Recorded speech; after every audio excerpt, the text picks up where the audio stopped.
चौधरी देवीलाल हरियाणा की सियासत का सबसे बड़ा किरदार रहा है। चौधरी देवीलाल खुद 2 बार देश के उप प्रधानमंत्री बने, तो 2 बार हरियाणा के मुख्यमंत्री भी रहे। चौधरी देवीलाल परिवार के सदस्यों में कई बार सियासी वर्चस्व की लड़ाई भी देखने को मिली। एक मौका ऐसा आया जब चौधरी ओम प्रकाश चौटाला और चौधरी रणजीत सिंह में सत्ता की कुर्सी को लेकर वर्चस्व की लड़ाई सार्वजनिक मंचों पर नजर आई और उसके बाद चौधरी रणजीत सिंह अपने पिता चौधरी देवीलाल से किनारा कर गए और कांग्रेस में चले गए। लेकिन चौधरी देवीलाल के एक ऐसे बेटे भी हुए जो चौधरी देवीलाल से ही बार बार बगावत करते रहे। ये बेटे थे उनके प्रताप सिंह चौटाला। प्रताप सिंह चौटाला बेशक आज दुनिया में नहीं है, लेकिन उनके साथ जुड़े हुए अनगिनत किस्से और कहानियां आज भी चर्चा में रहती है। आज चौधरी प्रताप सिंह चौटाला की पुण्यतिथि है। चौधरी प्रताप सिंह चौटाला को राजनीति का इंसाइक्लोपीडिया कहा जाता था।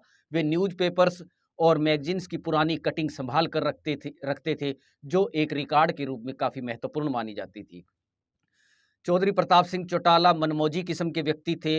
वे अक्सर चौटाला गांव से चंडीगढ़ के लिए और सिरसा के लिए बस में सफ़र करते थे और जब बस से उतरते थे वे न तो ऑटो रिक्शा करते थे और न ही रिक्शा लेते थे, बल्कि जहां भी उन्हें जाना होता था वे पैदल ही चले जाते थे। राजनीति पर उनकी गहरी पकड़ थी। उन्होंने कई बार दल बदली की, कभी लोकदल में रहे, फिर कांग्रेस में चले गए, फिर कांग्रेस से हजका में आ गए और फिर हजका के बाद फिर कांग्रेस में आ गए। और जब उनके बड़े भाई चौधरी ओम प्रकाश चौटाला को जनवरी 2013 में जूनियर बेसिक टीचर भर्ती मामले में दोषी करार दिया गया और उन्हें सजा सुनाई गई, तब चौधरी प्रताप सिंह चौटाला बहुत भावुक हो गए थे और उसके बाद से उन्होंने चौधरी ओम प्रकाश चौटाला का साथ देने का निर्णय लिया और उसके बाद वे जब तक उनका निधन नहीं हुआ वे अपने बड़े भाई चौधरी ओम प्रकाश चौटाला के साथ रहे। आज के पूरे वीडियो में बताएंगे आपको चौधरी प्रताप सिंह चौटाला की दिलचस्प कहानी और उनके साथ जुड़े हुए कुछ रोचक किस्से। 15 फरवरी 1939 को जन्मे प्रताप सिंह चौटाला ने स्कूली शिक्षा अपने गांव से की। इसके बाद उन्होंने ग्रेजुएट किया और बाद में लॉ की डिग्री भी ली। 28 वर्ष की उम्र में ही वे सक्रिय सियासत में आ गए। उनके पिता चौधरी देवीलाल ने 1967 के विधानसभा चुनाव में प्रताप को कांग्रेस की टिकट दिलवाई। प्रताप चौटाला ने करीब 20,208 वोट हासिल करते हुए लालचंद खोड़ को 2647 वोटों के अंतर से हरा दिया। भगवत दयाल शर्मा की सरकार गिराने के वक्त प्रताप ने भी राव वीरेंद्र सिंह का साथ उस समय दिया था। 1971 में देवीलाल ने कांग्रेस से किनारा कर लिया था और 1972 में देवीलाल ने कांग्रेस से बागी होकर विधानसभा का चुनाव लड़ा। साल 1977 में जनता पार्टी के बैनर तले देवीलाल ने अपना सियासी संघर्ष जारी रखा। 1977 से पहले ऐसा दौर भी आया जब प्रताप चौटाला अपने ही पिता से बागी हो गए। 1977 में प्रताप चौटाला ने रोड़ी से आजाद उम्मीदवार के रूप में ताल ठोक दी। उन्हें करीब 8160 वोट मिले। इसके कुछ समय बाद प्रताप ने फिर से घर वापसी कर ली और वे अपने पिता चौधरी देवीलाल की शरण में आ गए। 1982 में प्रताप चौटाला ने लोकदल की टिकट पर रोड़ी से चुनाव लड़ा।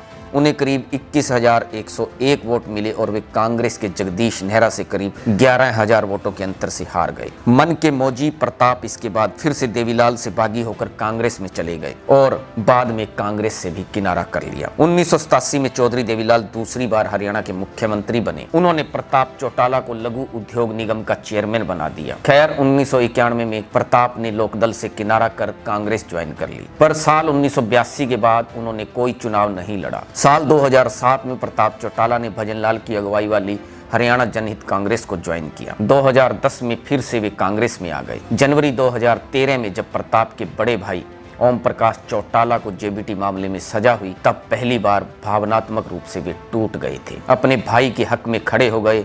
उन दिनों वे काफी भावुक रहने लगे। उनकी तबीयत भी खराब होने लगी। उन्हें कैंसर हो गया और जून 2014 में उनकी मौत हो गई। प्रताप एक बहुत ही कमाल के इंसान थे। वे सहज और सरल थे, सादगी पसंद और अध्ययन में रुचि रखने वाले थे। वे दशकों पुरानी राजनीतिक न्यूज़ की कटिंग और किस्से कहानियों को सहेज कर रखते थे।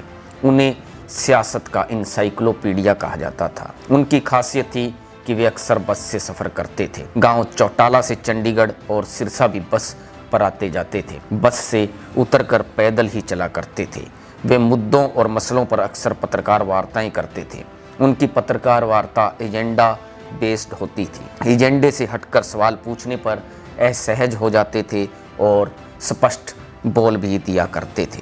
वे अपने बेबाक बयानों पर चर्चा में रहते थे। खुद प्रताप अपने आप को बागी कहने से हिचकते नहीं थे, खुलकर खुद को बागी बोलते थे। बेशक प्रताप की तरह रणजीत सिंह ने भी उस समय अपने पिता की पार्टी लोकदल से किनारा कर लिया था, जब चौटाला और रणजीत के बीच सियासी वर्चस्व की लड़ाई हावी हो गई थी। 1987 में रणजीत सिंह कृषि मंत्री रहे, पर देवीलाल जब केंद्र की राजनीति में चले गए तो चौटाला पूरी तरह से हावी हो गए थे। वे जनता पार्टी के प्रदेशाध्यक्ष बन गए और 1990 में मुख्यमंत्री की कुर्सी पर बैठ गए। उस समय देवीलाल भी काफ़ी परेशान थे। जाने माने पत्रकार राजीव शुक्ला को दिए एक इंटरव्यू में तब देवीलाल ने कहा था कि दोनों मुख्यमंत्री बनना चाहते हैं, मैं क्या करूं। दोनों पॉलिटिक्स में हैं, दोनों प्राइम मिनिस्टर चीफ मिनिस्टर बनना चाह रहे हैं, दोनों चीफ मिनिस्टर बनना चाह रहे हैं। इसका इलाज आपके पास नहीं, मेरे पास नहीं। इसका इलाज एक मानो।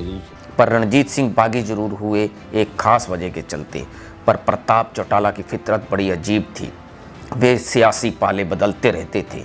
ऐसे में समय समय पर अपने पिता से भी बागी होते रहे।